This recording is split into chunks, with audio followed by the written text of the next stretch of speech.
So there was this absolute kind of culture of tolerance around race Yeah. where you grew up, Yeah. and intolerance for being gay or queer or lesbian or whatever, Yeah. any one of those letters, Or different. or different. Yeah.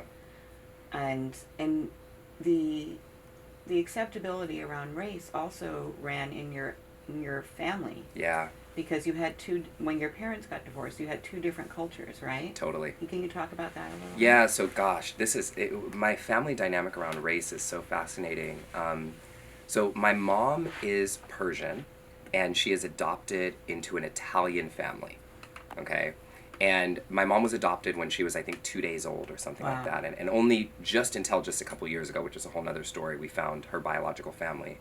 But growing up our whole life, so interesting. My mom, when my grandparents adopted my mom, they were told that my mom was Mexican. So we didn't actually know my mom was Persian until just a few years ago when we did an ancestry DNA test. Oh, interesting. So my dad's side is black.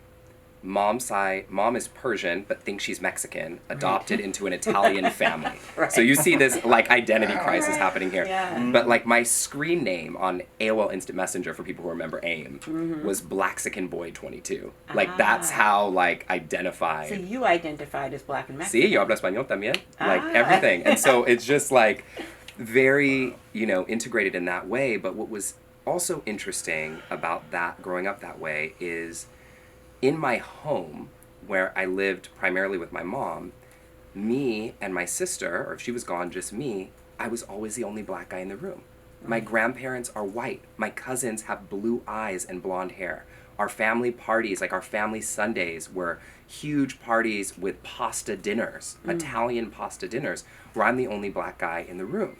And so growing up, that was just normal to me, being the only, I didn't think about it. It just was normal. And then I'd go to my dad's, and then everyone was black, right? So there was this different experience. But there's the positive to that, but then the challenge is in both spaces, I never felt like I fully fit.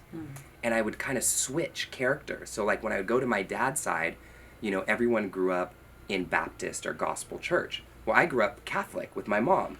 So I would show up with all my cousins and all these people, and they're singing all these gospel songs that I don't know. Right. And I never learned how to play spades. And I never learned, so like, Yeah.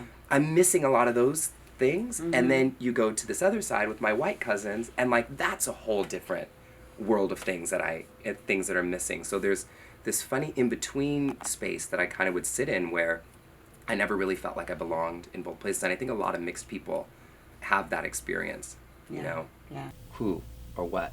Like, I love you anyways. And I don't know, I think we all have these worst case scenarios of what's going to happen, and it just kind of shows these interesting barriers that happen with masculinity, because I had no expectation my dad was going to respond that way. Yeah.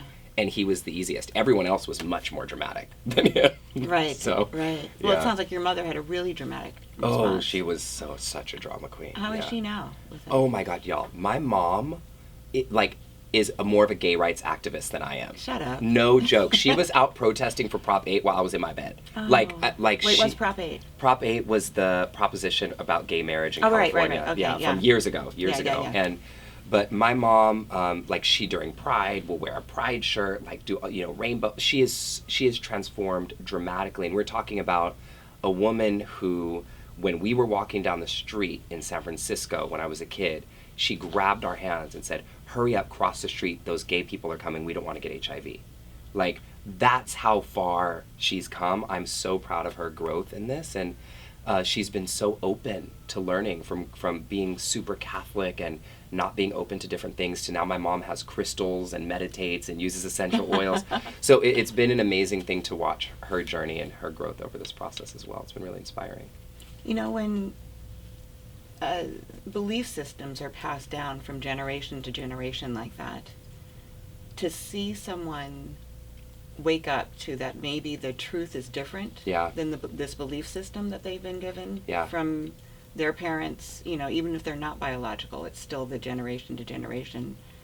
And to see that the truth is in conflict with that belief system is huge. Major. Yeah. It's a lot of undoing for Yes. people. And I think the reason why a lot of people are so resistant to change, or any of us are resistant to change, is because when we learn something new that challenges what we thought was true, then that means now our whole world has to shift a little bit.